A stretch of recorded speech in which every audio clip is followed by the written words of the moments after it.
పోలవరం భూసేకరణ ఆఫీసులో ఫైళ్ల దగ్ధంపైన ఏపీ సర్కార్ సీరియస్ అయింది. ఫైళ్లను దగ్ధం చేసిన వారిని కఠినంగా శిక్షిస్తామని మంత్రి నిమ్మల రామానాయుడు అన్నారు. గత ప్రభుత్వం చేసిన అవినీతిని కప్పిపుచ్చేందుకు ఇలాంటి పని చేస్తున్నారని మంత్రి నిమ్మల ఆరోపించారు. సమగ్ర విచారణ జరిపి బాధ్యుల్ని శిక్షిస్తామన్నారు.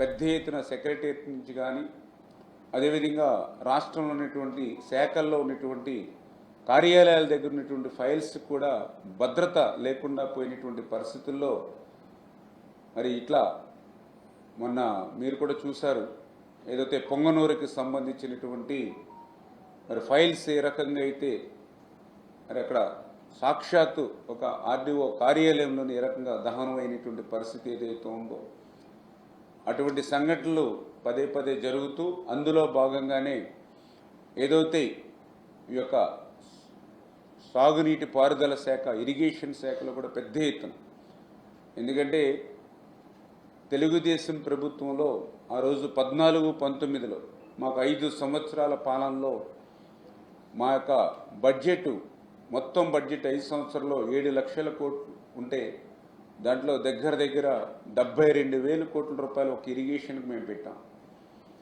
అదే వైఎస్ఆర్సీపీ 5 సంవత్సరాల పాలనలో వాళ్ళకి 12 లక్షల కోట్ల బడ్జెట్ వాళ్ళకి టోటల్ ఉంటే అందులో పెట్టింది వాళ్ళు 32,000 కోట్లు మాత్రమే. అందులో కూడా మళ్ళీ 50% వాళ్ళ అవినీతి పనులకి వెళ్ళిపోయినటువంటి పరిస్థితి. అంచేత అటువంటి అవినీతిని కప్పిపుచ్చుకునేటువంటి విధంగానే మరి ఈరోజు కూడా అటువంటి దస్త్రాలు దహనం చేయడం కానీ ఇటువంటి కార్యక్రమాలకు శ్రీకారం చుడుతూ ఉన్నారు. మరి వీటన్నిటి మీద కూడా మేము కూడా సమగ్రమైనటువంటి దర్యాప్తు చేసి ఎవరైతే బాధ్యులు ఉన్నారో వాళ్ళందరినీ కూడా కఠినంగానే మేము శిక్షించేటువంటి విధంగా